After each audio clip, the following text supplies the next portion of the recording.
kasih anak. Ya guys, belang bintang guys, belang bintang, Bandar Sultan Iskandar Muda Aceh Rayu.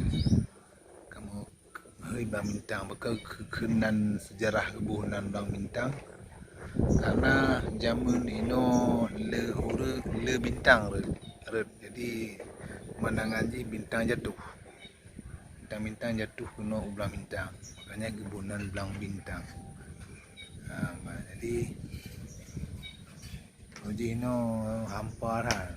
Hampa ada rumah-rumah ni zaman. Jadi waktu bintang hu jatuh kena belang bintang. Makanya disebutnan belang bintang. Belang bintang. Jadi bintang hu jatuh, bintang jatuh. Disebutnan belang bintang. Jadi kenan yang kampung kenan, yang bangunangan, yang Cok Lame, Cok Geung lah.